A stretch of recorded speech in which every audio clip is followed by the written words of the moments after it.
Welcome back to Reuters global coverage. 3 bombs in Iraq have killed scores of people and wounded over 150.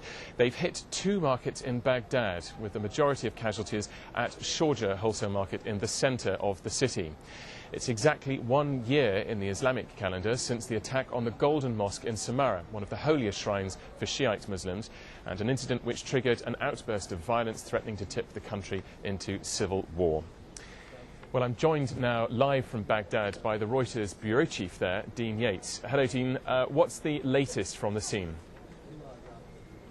The latest in terms of the death toll is police are saying that 59 people have been killed in the Sharjah market blast, with around 150 wounded.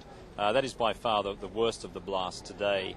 The scene there is actually one of total devastation. A large building housing shops has been set ablaze. Dozens of cars were set ablaze as well. So very, very devastating scenes.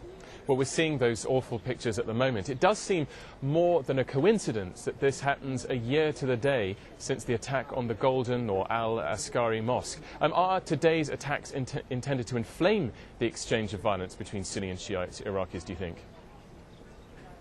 I think it's probably a reasonable assumption to make. In fact, the blast occurred literally around the same time as the Shiite officials within the government were marking the anniversary under the Islamic calendar of that devastating attack on the Golden Mosque in Samarra. So I think one could make the assumption that these blasts were indeed timed to coincide with that event as part of attempts by militants and insurgent groups here to try and further inflame sectarian tensions. Well, there have been some calming words from the leading Shiite cleric in the country, Grand Ayatollah Ali al-Sistani. What impact might he have? His words in the past have often had a calming impact.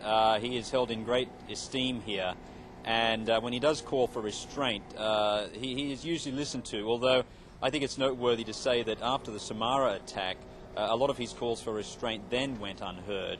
But it's clear that he's made these calls this morning, in fact, before these blasts, perhaps trying to ensure that any message was able to get out amongst his followers before there were any attacks.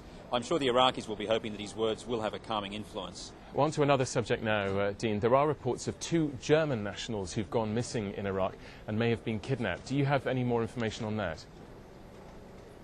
We don't have much information. It is a little bit sketchy.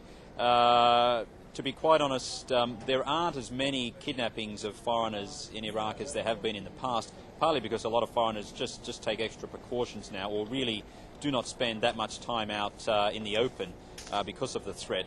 But we are trying to get more information on that. And finally, a very quick answer from you, please. In the US, Barack Obama has launched his bid for the Democratic nomination for the US presidency in 2008. He's been an outspoken critic of the war in Iraq. Is there any reaction amongst Iraqi policymakers to the possibility of him winning?